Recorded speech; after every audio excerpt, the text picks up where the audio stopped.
okay? So there's a full workflow here that comes related to termination and offboarding. The very first step, obviously, is we need to say when is the employee leaving, what's their last working day. So I'm going to say this person's last day is the end of this week. And the reason either one works. Let's say that we're actually getting rid of this person is being terminated. We can add a comment here to say, put more details if for why the employee is being terminated or any additional notes that we need to show up. And we can set the notice date if the person has been notified what that notice date was. So let's just put it back a month from the actual termination date here. So the next step here is we can reassign the user's responsibilities. So if the person was a line manager for other employees in the system, we would be able to assign their reportees to someone else. And if they were in approval flows for payroll or requests, so there's someone who's responsible for approving the payroll or processing the payroll or for approving and processing any requests in the system, you can easily set someone to take their place if that person exists already. If not, you can definitely skip this step and move on afterwards. So this person doesn't have any reportees and they're not in any approval flow, so I'm just going to jump on to the next step.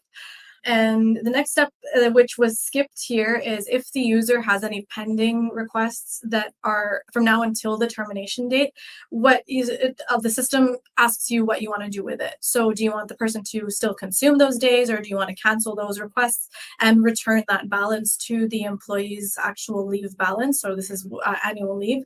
In this case, the employee doesn't have any pending requests or approved requests, so there's no action here. So the system will actually just skip this step right away. The next step is related to the vacation balance, which is really important for leave encashment, okay?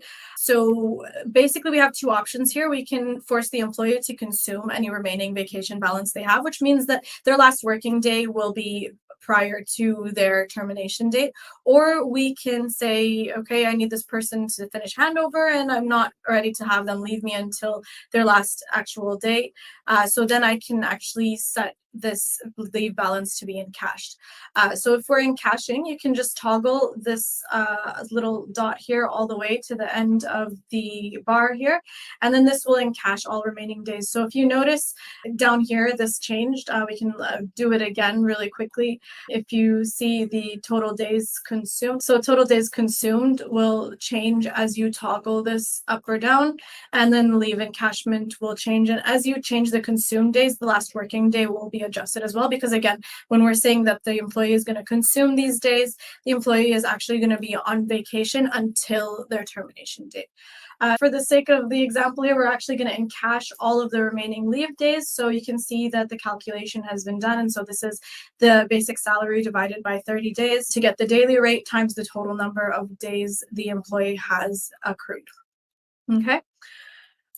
The next step here is, in case the employee has any assets, the system will remind you, hey, Dolores has some assets that need to be returned before she leaves. Has she returned them, or when do you want her to return them? So we want these returned on the termination date, which we said was September 22nd. So I'm just going to update that date here, and I can make sure to include that in my workflow for her offboarding